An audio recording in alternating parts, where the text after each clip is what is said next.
바이오 분야 핫 이슈와 트렌드를 알아보는 카페비 코너입니다. 사이언스 투데이 바이오 길라잡이 이성규 기자 나왔습니다. 안녕하세요. 안녕하세요. 네, 이번 시간에는 어떤 주제에 대해서 이야기 나눠볼까요? 바이오 분야 연구에서 이것을 빼놓고는 뭐 얘기할 수 없다 이런 대상이 있는데요. 아, 그래요? 이를테면은 약방의 감초처럼 네. 바이오 연구에서 쓰이는 이게 뭐일 것 같아요? 네, 뭐 아무래도 바이오 하면 생물의 핵심인 유전자가 아닐까 네, 싶은데요. 유전자요. 저희 카페비 시간에도 여러 번 다뤘었죠. 유전자가 생물의 핵심이었었나요? 그래도 유전자가 있어야 생물이 구성이 되니까요. 이 유전자는 1950년대 초반에 그 영국의 제임스 왓슨과 프란시스 크릭이 이 DNA의 구조를 밝히면서 폭발적으로 연구가 되기 시작을 했죠. 네. 네. 그래서 이런 DNA, 유전자를 연구하는 학문을 분자생물학이라고 부르는데 이 분자생물학이 한 근 50년 가까이 이 바이오를 이끌고 왔는데 네. 지난 2000년대 초반에 아주 기념비적인 그런 사건이 또 있었죠. 게놈 프로젝트인가요?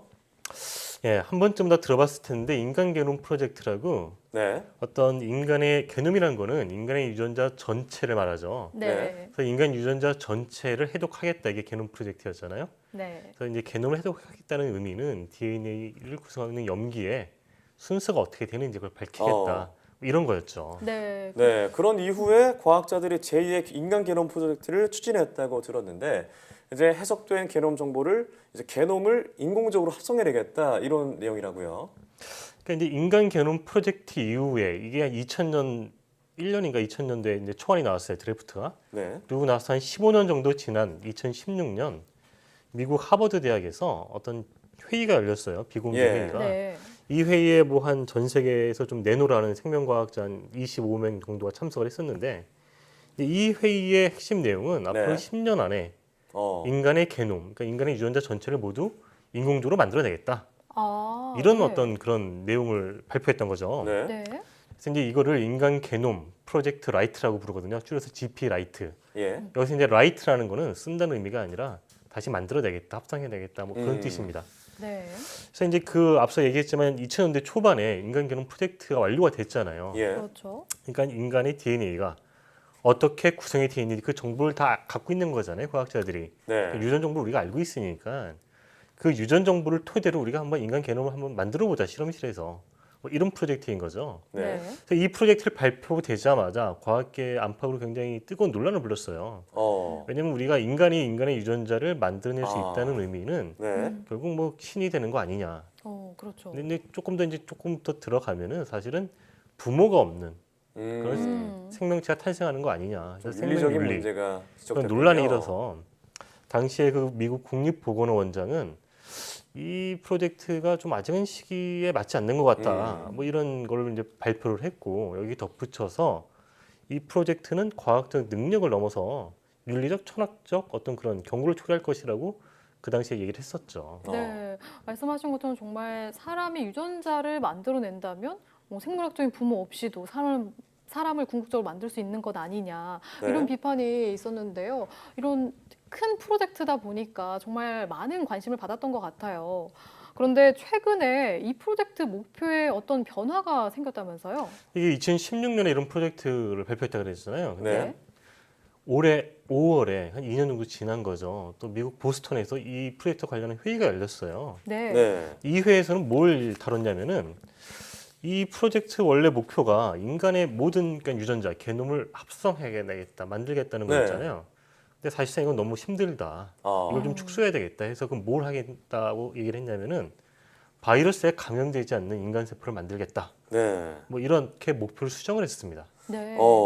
바이러스 저항 인간 세포 합성 이렇게 변경됐다고 말씀을 네. 하셨는데 프로젝트 목표가 수정된 궁극적인 이유가 뭘까요? 그러니까 이 원래 목표는 인간 게놈을 만들겠다는 거였잖아요. 네. 근데 이 프로젝트가 처음 발표됐을 당시의 계획이 10년이었어요. 네. 10년 동안 이제 만들겠다라고 발표를 했었는데 그럼 예상되는 어떤 그 연구비라는 게 있잖아요. 근데 그 당시에 계산해 보니까 약 30억 달러. 우리 돈은 우리 돈으로 한 얼마죠? 3조 3천억이에요. 야. 이게 10년으로 나누면 1년에 한 3,300억 정도가 필요한 거잖아요. 단순 네. 계산을 해도. 네. 그럼 이 돈이 들어와야지 프로젝트를 진행할 수 있을 거잖아요. 그렇죠. 16년에 이거 하겠다고 얘기를 했는데 지금 2018년이니까 한 2년 정도가 지났잖아요. 네. 근데 사실은 어떤 그런 뚜렷한 투자처가 없는 거예요. 이 프로젝트를 주도한 과학자가 미국의 조지 처치 하버드대 교수인데 네. 이 양반이 뭐 한 조금 돈을 모았다라고 얘기를 했어요. 근데 사실은 그 돈도 이 프로젝트를 보고 투자된 돈이 아니라 원래 자기가 하던 프로젝트에서 돈을 땡겨온 거라서 사실 의미가 없는 거죠. 네. 근데 어떤 가장 큰 요인은 돈이 없다. 사실 연구를 진행할. 뭐 네. 그래서 목표를 수정했다 이렇게 볼 수가 있습니다. 그렇군요. 그러니까 네, 금액이 워낙 커서 이제 자금이 부족했던 것이 큰 이유 같고요. 그리고 또 우리가 앞서 이야기 나눴던 것처럼 윤리적인 논란도 좀 바이오 업체들이 선뜻 투자하기 꺼려진 원인이 되지 않았나 또 싶어요. 그래서 프로젝트 목표를 바이러스 저항 인간 세포 합성이라고 잡았는데, 그러니까 바이러스에 저항하는 인간 세포를 만들겠다라는 거잖아요. 정확히 어떤 내용인가요? 그러니까 원래 인간 게노 합성 프로젝트의 응용 분야에서 이게 네. 포함되어 있었어요. 원래 당초 계획에도. 그러니까 바이러스에 감염되지 않는 인간 세포를 만들겠다는 거잖아요. 말 그대로. 네. 네. 그러니까 이게 이제 그 어떤 인간 세포가 있으면은 그 인간 세포에 있는 유전자를 우리가 이제 그걸 재코딩이라고 얘기를 하는데, 유전자의 그 코드를 좀 바꿔서 이 인간 세포가 바이러스에 감염되지 않도록 만들겠다. 네. 뭐 이런 내용인데요. 일단 전문가 설명 들어보고 이어가겠습니다. 바이러스 증식의 필수적인 유전자가 인간 세포 안에서 만들어지지 않도록 유전자를 바꾸는 과정을 이용하는 것입니다.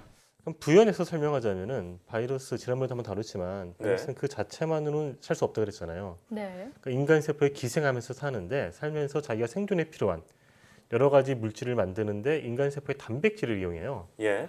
근데 이 단백질을 인간 세포의 유전자를 조작을 하면은 바이러스가 이용하지 못하게 할 수가 있거든요. 네. 근데 그런 작업을 하겠다 뭐 이런 내용입니다.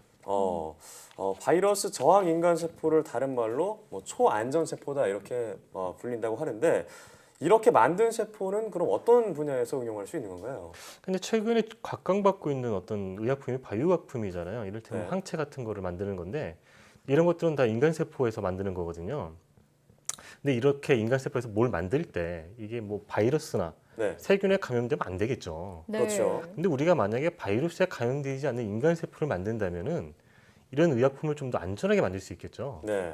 그리고 그렇게 안전하게 만들 수 있다는 건 비용과 기간을 크게 단축할 수 있다는 장점이 있고요. 네. 이거 외에도 뭐 여러 가지 분야에 응용될 수가 있는데 전문가 설명 들어보겠습니다. 바이러스 감염뿐만 아니라 질병 메커니즘 연구, 단백질 공학을 이용한 의학 연구 등 다양한 분야에 이용될 수 있습니다. 사실 세포주 자체보다도 연구 과정에서 초대형 유전자의 설계, 예측, 합성, 테스트 기술이 확보되기 때문에 또 유전체 편집 교정 기술을 발전시킬 수 있는데 이 부분이 세포주 자체보다 훨씬 더 큰 기술이 될 것 같습니다. 하지만 기술적으로는 참 쉽지 않겠다라는 생각이 드는데요. 구체적으로 어떤 방법을 이용하게 되는 건가요? 이제 조지 처치 교수라고 이 핵심 멤버 얘기했었잖아요. 네. 이분이 이제 그 대장균의 어떤 게놈을 좀 조작을 해서 바이러스에 걸리지 않는 거를 선행 연구에서 이렇게 성공을 했어요. 근데 그때 이제 유전자 편집, 그러니까 유전자 가해 기술을 적용을 했었는데 네. 이 그 대장균에 성공한 것을 바탕으로 해서 이제 인간 세포에도 적용을 하겠다 이제 이런 계획이거든요. 네. 근데 이제 여기에서 대장균 같은 경우에는 뭐 대략 한 300여 개의 유전자만 이렇게 좀 건드리면은 네. 가능한데 인간은 그게 한 40만여 개가 돼요. 네. 이게 숫자만 딱 들어봐도 굉장히 많은 숫자잖아요. 40만여 네. 개를 다 조작을 해야 되니까. 네, 어렵겠네요. 이게 이제 보통 일이 아닌 거죠. 그런 게 하나가 있고 이게 이제 계획이 축소되긴 했지만 이거를 하는데도 굉장히 많은 연구비가 소요가 되는데 네. 어떤 그런 펀딩 문제 해결돼야 될 게 있어요. 음. 근데 이제 뭐 여러 가지 좀 어려운 상황인데 이제 과학자들은 이런 연구가 진행이 되면은 어떤 우리가 질병을 퇴치하거나 이러는데 굉장히 큰 도움이 될 것이다. 예. 그리고 어떤 유전자 과외 기술에도 큰 진전이 있을 것이다. 이런 데서 이 연구에 의미가 있다.